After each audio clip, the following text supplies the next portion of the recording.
Good morning students, कैसे हैं आप सब लोग। आज आपका क्लास 7 साइंस का लेक्चर है, ठीक है। चैप्टर नंबर जो ये 12-13 है, जो मोशन एंड टाइम वाला, उसमें हमने स्पीड के बारे में देखा, फिर टाइम के बारे में देखा, डिस्टेंस के बारे में। अब जो है कि वो मेज़र टाइम के बारे में है, ठीक है। हम्म कि मेजरिंग टाइम में मेजरिंग स्पीड वाला जो स्पीड का है उसके बारे में, मतलब कि देखिए यहाँ पे एक एक्टिविटी बताई गई है कि इसमें क्या है कि एक बच्चा है, वो जो बॉल से, जो हम दड़ा कहते हैं ना, जिसे गुजराती लैंग्वेज में, जो बॉल, उसकी गति मापने की वो कोशिश कर रहा है। तो यहाँ पे लिखा हुआ है कि उसकी स्पीड, उसको डिस्टेंस जो है उसका, वो उसको पता होना चाहिए, मतलब कि कहाँ पे वो बॉल जा रही है, मतलब कि कहाँ तक। देखिए यहाँ तक जो है, इसका जो उसको अंतर मालूम होना चाहिए, कि इसका जो डिस्टेंस है वो उसको मालूम होना चाहिए, तो इससे वो बॉल की जो स्पीड है वो मेजरमेंट कर पाएगा। अब है कि you may now like to your compare speed of walking और crying cycling with that of your speed. तो अब आप आपकी जो स्पीड है वो आपके जो दोस्त हैं, या फिर साइकिलिंग करते हैं, या फिर आप वॉकिंग करते हो, तो उससे भी आप स्पीड आपके दोस्त की आपकी कंपेयर कर सकते हो। जैसे आप पैदल जा रहे हो और आपका दोस्त है वो साइकिलिंग से जा रहा है, तो आप ऐसे स्पीड कर सकते हो। मतलब कि देखिए, दो ऑब्जेक्ट चाहिए जिसमें स्पीड का, मैं आपको सिंपल बताऊं, दो ऑब्जेक्ट चाहिए जिससे पता चल पाए। You need to know the distance of the school from your home और फ्रॉम योर अदर पॉइंट। तो आपको ये पता होना चाहिए कि आपकी स्कूल है और आपका घर है, या फिर आपका कोई डिस्टेंस जहाँ पे आप रहते हो, स्कूल से आपके डिस्टेंस तक का अंतर है, जो डिस्टेंस तक का जो सॉरी, स्कूल और आपके घर तक का जो डिस्टेंस है वो आपको मालूम होना चाहिए, जिससे आप कैलकुलेशन कर सकते हो, ठीक है। यही सब है इसके बारे में। फिर यहाँ पे कि rockets launching satellites into earth's orbit. तो जब रॉकेट लॉन्च होते हैं, सॉरी, जो रॉकेट होते हैं वो सैटेलाइट को जब लॉन्च करते हैं, ठीक है, अर्थ की ऑर्बिट में, मतलब कि अर्थ जो पृथ्वी है उसके आसपास, तो जो often attain speed of 8 kilometre पर सेकंड। तो 8 किलोमीटर पर सेकंड की उसकी स्पीड होती है, मतलब कि एक सेकंड में वो 8 किलोमीटर जितना अंतर का आप कर लेते हैं। मतलब एक सेकंड कब होती है, जब मैं एक सेकंड बोलता हूँ, उससे भी थोड़ा कम होता है, ठीक है, कि एक सेकंड में वो 8 किलोमीटर अंतर कर लेते हैं। On the other and a tortoise can move only with the speed of 8 centimetre पर सेकंड। अब दूसरे एग्जाम्पल है कि जो टॉर्टोइज होते हैं, कछुआ होता है, ठीक है, तो उसकी स्पीड कितनी होती है। हाँ, तो जो टॉर्टोइज है उसकी स्पीड है 8 सेंटीमीटर पर सेकंड, मतलब कि एक सेकंड में उसकी स्पीड हो जाती है 1 सेंटीमीटर, ठीक है। कि 8 सेंटीमीटर माने इतना से ही होता है, ठीक है, एक सेकंड में वो इतना सा ही चलता है, इससे भी थोड़ा कम। तो once you know the speed of an object you can find the distance moved by it is a given time. अगर आपको ऑब्जेक्ट की स्पीड पता चल जाए और उसका डिस्टेंस पता चल जाए, तो आप उसका जो टाइम है वो आप निकाल सकते हो। All you have to do is multiply the speed by time. तो यहाँ पे जो हमको, हाँ, तो यहाँ पे जो हमको एक फॉर्मूला दिया गया है, ठीक है, कि distance covered equals to speed into time. तो इससे दूसरे भी दो हमको जो फॉर्मूले फॉर्मूले मिल जाते हैं, कि जैसे ये डिस्टेंस इक्वल टू हुआ, सॉरी, जैसे कि जैसे ये distance equal to speed into time, तो ये भी एक फॉर्मूला हुआ। उसके बाद का जो दूसरा है, हम जो स्पीड है इसको यहाँ पे रख देते हैं, और जो होगा टाइम बाय डिस्टेंस, ठीक है, कि स्पीड इक्वल टू, कि speed equals to time by distance. तो ये एक फार्मूला हो गया। तो देखिए, ये जो फॉर्मूला है ये आपको याद रखना रहेगा, तो इससे आपको जो सम्स आएंगे वो न्यूमेरिकल्स आपको इजीली आप सॉल्व कर पाओगे, ठीक है। You can also find the time and object would take would take to cover a distance while moving given with the speed. तो यहाँ पे टाइम टेकन का भी एक हमको दिया गया है। तो ये जो हमने स्टार्टिंग में देखा था, ठीक है, कि time time taken equals to distance by speed, तो यहाँ पे भी ये हो जाएगा, ठीक है, कि यहाँ पे जो मैंने अभी अभी आपको समझाया ना, कि देखिए distance equal to speed into time. तो अब ये टाइम क्या होगा, टाइम अगर हम सॉरी, हाँ, तो हम जो देखिए distance equals to speed into time. तो अब हम जो टाइम है, हमको टाइम का जो फॉर्मूला चाहिए, तो time equals to distance by speed, मतलब कि जो ये स्पीड है यहाँ पे नीचे आ गया, ठीक है। तो ये इसका फॉर्मूला हो गया। You might have seen a meter field on the top of scooter और मोटरसाइकिल सिमिलर। अब यहाँ पे जो स्पीडोमीटर है उसके बारे में है कि आपने कार में या फिर स्कूटर में, स्कूटी में, जो भी आपके पास व्हीकल है उसमें आपने ऐसा स्पीडोमीटर देखा होगा, ठीक है। देखिए ये जो है इस टाइप का, थोड़ा ये ब्लर हो गया है यहाँ पे, देखिए ये जो है उसको स्पीडोमीटर कहा जाता है। किलोमीटर पर आवर में इसको, जो इसका रिकॉर्ड वगैरह मेजरमेंट किया जाता है। और जो ओडोमीटर होता है, देखिए ये जो है कि कितना किलोमीटर जो कार है, स्कूटी है, व्हीकल है, वो कितना किलोमीटर चला है, ठीक है। तो उसको ओडोमीटर कहा जाता है। ये स्पीडोमीटर और ओडोमीटर वाला आपको सिर्फ समझने का है, तो ये आप समझ लीजिए, ओडोमीटर और स्पीडोमीटर।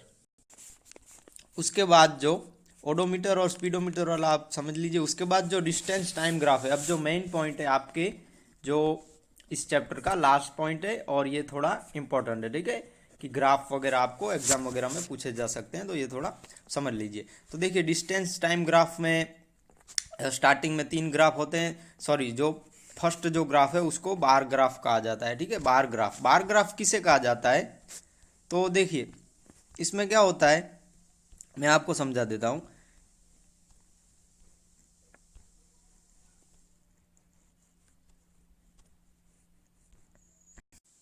हाँ, तो जो बार ग्राफ होता है उसमें रन से ओवर का जो ग्राफ बनाने में आता है। तो इसमें क्या होता है कि ये जो ग्राफ होते हैं उसमें यहाँ पे ओवर्स लिखने पड़ते हैं और यहाँ पे रन्स, ठीक है। इसको एक्सेस और इसको ऊपर वाला जो ये है इसको एक्स वाई एक्स और इसको वाई एक्सेस कहा जाता है। तो इसमें देखिए, इसमें हम यहाँ पे बना लेते हैं, ठीक है, फर्स्ट। तो यहाँ पे जो है हम लिख देते हैं रन का 1 रन,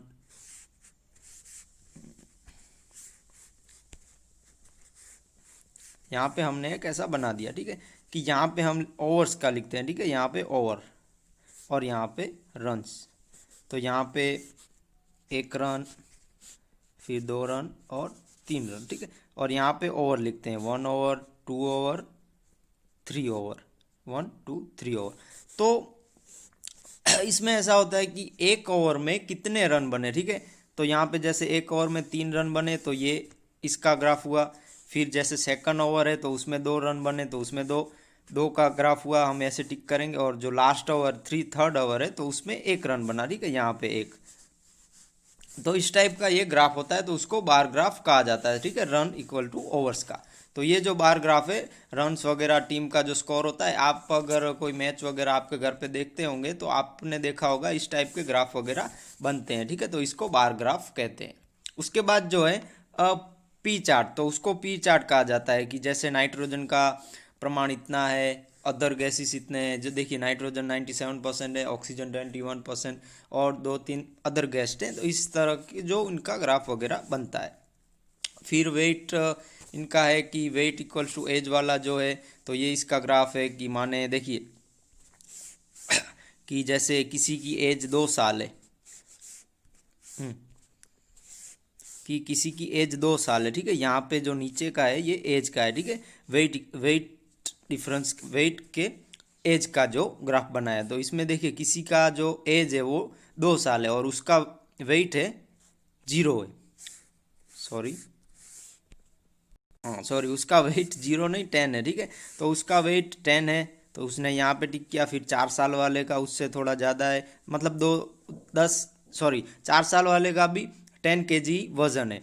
फिर जो 6 साल वाला है उसका थोड़ा 15 है। फिर ऐसे 8 जो है 8 साल का है उसका 20 है। ऐसे सबका वेट बढ़ता जा रहा है, ठीक है। जैसे जो 18 ईयर का है तो उसका 40 से 50 के बीच में, 45 48 के बीच में है, ठीक है। इस टाइप का जो ग्राफ है एज लाइन ग्राफ इसको कहा जाता है, ठीक है। ये लाइन ग्राफ वाला है और ये बार ग्राफ वाला, पी चार्ट बार।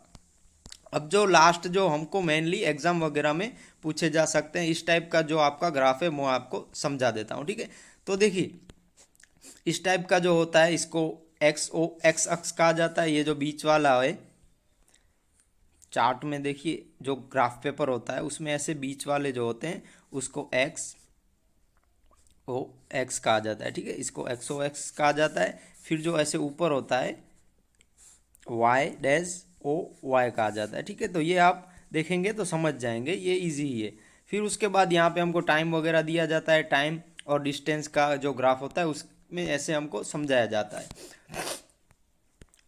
अब जो मेनली जो ये सब जो है यहाँ पे डिटेल ये कि ये ग्राफ वगैरह क्या होते हैं ये मैं आपको समझा देता हूँ, ठीक है। तो फर्स्ट देखिए कि फर्स्ट हम यहाँ पे बना लेते हैं, मैं आपको एक समझा देता हूँ अच्छे से।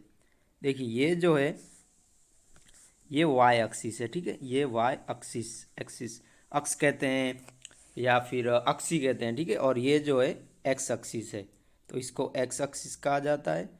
गुजराती में इसको अक्स कहते हैं, ठीक है, इसलिए इंग्लिश में इसको एक्सिस कहा जाता है। और जो टाइम का जो यहाँ पे हमको इसका बनाना है, ठीक है, ये सब निकल गया वापस। देखिए यहाँ पे जो हमने एक्स वाई एक्सिस बनाया था, फिर वाई एक्सिस और ये एक्स एक्सिस। आप तो क्लास 6 में होंगे तो आपको ग्राफ वगैरह तो आए ही होंगे, ठीक है, तो इसलिए ये आपके लिए न्यू तो नहीं है, फिर भी मैं समझा देता हूँ। ये एक्स एक्सिस और ये वाई एक्सिस, ठीक है। तो हम यहाँ पे ये जो टाइम से डिस्टेंस का जो ग्राफ है वो मैं आपको समझाता हूँ। ये देखिए इसको एक्स एक्सिस और वाई एक्सिस कहा जाता है। और उसके बाद जो आपको पता होगा एकम दिए जाते हैं, ठीक है, कि जो हाँ एकम वाला मैं बाद में समझाता हूँ। यहाँ पे हम डिस्टेंस और टाइम का बनाते हैं, ठीक है, ये डिस्टेंस और ये टाइम, नीचे टाइम दिया जाता है, ठीक है। जैसे हमको टाइम इक्वल टू डिस्टेंस का ग्राफ बनाना है तो टाइम नीचे आएगा एक्स एक्सिस में और जो डिस्टेंस है वो ऊपर आएगा, ठीक है। ये आपने समझ लिया, थोड़ा आप वीडियो को आगे करेंगे तो एक्स और वाई एक्सिस का समझ जाएंगे। अब मैं आपको जो यहाँ पे जो टाइम डिस्टेंस का जो एकम होता है, ठीक है, कि किसको क्या कहें, उसका कितना रखना चाहिए वो है। तो जो हमारा लाइन ग्राफ है उसके बारे में ही तो देखिए मैंने आपको पहले समझा दिया, ये वाई वाला और ये एक्स वाला। तो इसमें देखिए एक्स इक्वल टू हम यहाँ पे लेंगे जो 1 सेंटीमीटर होता है वो 1 किलोमीटर, ठीक है, 1 मिनट, सॉरी 1 मिनट लेते हैं। और वाई में 1 सेंटीमीटर इक्वल टू 1 किलोमीटर, ठीक है। तो यहाँ पे जो डिस्टेंस वाला ये जो कोठा है, ठीक है, टेबल है, उसमें जो बताया गया इस टाइप से। तो ये इस ऐसे ही करना होता है कि जैसे x equal to 1 centimetre equal to 1 minute और y equal to 1 centimetre 1 kilometre, ठीक है। तो ये जो यहाँ पे जो बनाया गया है, ठीक है, यहाँ पे देखिए कि 1 मिनट में कितना डिस्टेंस लगा 1 किलोमीटर, फिर 2 मिनट में कितना लगा 2 किलोमीटर, 3 में जैसे आएगा। फिर ऐसे आपको लास्ट में बना के ऐसे जो जहाँ पे डॉट हो जाते हैं ऐसे आपको ऐसे स्ट्रेट लाइन निकाल देनी होती है, ठीक है, ग्राफ में। यहाँ पे कैसे इन्होंने लाइन निकाल दी है ये देखिए, ये कैसे लाइन निकाल दी है ऐसे कि देखिए 1 मिनट में इनको यहाँ पे इन्होंने अच्छे से समझाया है। देखिए कि ये जो है ये एक्स एक्सिस है, ये जो एक्स एक्सिस है, हाँ ये जो है एक्स एक्सिस है, ठीक है, ये एक्स एक्सिस और ये वाई एक्सिस। और यहाँ पे देखिए डिस्टेंस इन किलोमीटर, माने हाँ कि 1 किलोमीटर, सॉरी 1 किलोमीटर का इन्होंने गैप रखा है, 1 2 3 ऐसे। और टाइम का भी 1 मिनट 2 मिनट ऐसे इन्होंने रखा है। तो देखिए टाइम जो है वो नीचे और डिस्टेंस है वो यहाँ पे वाई एक्सिस, मतलब टाइम है वो एक्स एक्सिस में आता है और जो जो डिस्टेंस है वो वाई एक्सिस में आता है। तो यहाँ पे देखिए कि जो 1 मिनट है उसमें इन्होंने 1 किलोमीटर का डिस्टेंस लिया है, फिर सेकंड मिनट में 2 मिनट में 2 किलोमीटर का, ऐसे 3 मिनट में ऐसे। तो यहाँ पे जो इन्होंने ऐसे कैसे यहाँ पे डॉट डॉट किए इस टाइप से इन्होंने ऐसे यहाँ पे लाइन करनी होती है, ठीक है, लास्ट में आपको ऐसे लाइन करनी होती है। तो यही सब इसी में समझाया गया है, ठीक है। और यहाँ पे वो कि टाइम का और डिस्टेंस का लिया गया है, यहाँ पे टाइम है तो यहाँ पे इन्होंने जो हाफ ऑफ आवर का जो गैप करके लिया है, ठीक है, कि 8 o'clock, फिर उसके बाद 8:30। तो यहाँ पे इन्होंने 30 मिनट का गैप रख के किया है, ठीक है, 30 मिनट का। फिर यहाँ पे 10 किलोमीटर का कि 10-10 किलोमीटर का इन्होंने गैप लिया है, ठीक है। तो ये आपके लिए इजी है, ये आप 1-2 बार करेंगे तो सीख जाएंगे। यहाँ पे सब डिटेल में समझाया गया है कि इतना टाइम लगता है, ये सब होता है, एग्जाम्पल भी दिए गए हैं, ठीक है। तो ये सब आपको पढ़ने का ही है और ये सब है तो इम्पोर्टेंट ही, बट मैंने आपको ऐसे समझा दिया, ठीक है, कि ऐसे ही ये ग्राफ वगैरह बनते हैं, ठीक है। एक्स एक्सिस वाई एक्सिस आप समझ लीजिए, फिर यहाँ पे ये जो ऐसे टेबल भी दिए जाते हैं, ठीक है, कि आपको डिस्टेंस और टाइम का जो टाइम का और सॉरी डिस्टेंस और टाइम का जो ग्राफ बनाने में आपको हेल्पफुल करेंगे, ठीक है। इस टाइप के यहाँ पे जो लिखा है वो आप एक बार रीडिंग भी कर लेना, ये सब इम्पोर्टेंट ही है। तो हमारा जो ये चैप्टर है ग्राफ वाला लास्ट में मैंने समझा है, इसमें किसी को भी कोई दिक्कत हो तो मेरा कांटेक्ट कीजिए, और जो वर्कबुक का है वो हम आगे देखते हैं। जो लाइन ग्राफ है उसी के बारे में ही आपको ज़्यादातर पूछा जाता है, ठीक है, एग्ज़ाम वगैरह में। जो आपका होमवर्क है उसमें ये जो चैप्टर है ना मोशन एंड टाइम वाला, तो वर्कबुक में पेज नंबर 119 पे 119 पे, ठीक है, तो उस पे जो क्वेश्चन है OMR टाइप के क्वेश्चन ABCD वाले वो आपको कंप्लीट करने हैं। 13 है, उसके बाद फिल इन द ब्लैंक्स है वो 10 है, ठीक है, वो 10 है। 10 के बाद दूसरे 10 वन सेंटेंस के 1 वर्ड वाले जो आंसर है वो लिख लेने हैं, ठीक है। उसके बाद ट्रू फॉल्स है, और जो 1 से लेके 11 तक ऐसे 1 सेंटेंस वाले आंसर हैं वो सब आपको लिख लेने हैं। और जो उसके बाद डेफिनेशन है, ठीक है, डेफिनेशन व्याख्या होती है जो, वो आपको लिख लेनी है। 3 है simple pendulum, time period of a simple pendulum, और जो लास्ट वाली जो स्पीड की है वो आपको लिख लेनी है। इतना सा होमवर्क आप कीजिए और मेरे व्हाट्सअप नंबर पे इसके फ़ोटोज़ भेजिए। और नेक्स्ट लेक्चर में हम electric current and its effect वाला जो चैप्टर है वो स्टडी करेंगे। वो सब हमारे घर में जो इलेक्ट्रिक आती है ना, जो बिजली आती है उसके बारे में, ठीक है, ये हम स्टडी करेंगे। और नेक्स्ट लेक्चर में जो आपकी वर्कबुक में मोशन एंड टाइम वाला जो आगे के जो 3 से कितने क्वेश्चन 1 2 3 ऐसे 7 क्वेश्चन है वो देख लेंगे, ठीक है। वो थोड़े शॉर्ट नोट वाले हैं तो वो नेक्स्ट लेक्चर में देखेंगे, वो आपको नेक्स्ट लेक्चर में होमवर्क दूंगा। और जो आपकी एग्ज़ाम होगी, ठीक है, मे बी आपकी एग्ज़ाम फरवरी में होगी, फरवरी की स्टार्टिंग में होगी, तो हमारी साइंस की भी एग्ज़ाम रहेगी, तो उसमें हम ट्राई करेंगे कि ये जो मोशन और टाइम वाला चैप्टर है वो भी आ जाए। और बाकी के जो हमने चैप्टर कंप्लीट किए हैं, चैप्टर नंबर जैसे 10 है, 11 है, फिर 10 11 12 10 से लेके 12 तक तो हमने कंप्लीट कर लिए हैं। और ये जो मोशन एंड टाइम वाला आज हमने कंप्लीट कर लिया है, बट जो इसका वर्कबुक का है वो हम नेक्स्ट लेक्चर में जो आगे के जो बाकी रह गए हैं नेक्स्ट लेक्चर तक कंप्लीट हो जाएगा। फिर भी नहीं होगा तो हम देख लेंगे, ठीक है। तो मैंने आपको जो होमवर्क समझा है इसमें किसी को कहीं तकलीफ हो, समझ में ना आए तो मेरा कांटेक्ट कीजिए, और नेक्स्ट लेक्चर में हम मिलते हैं। Thank you, bye bye.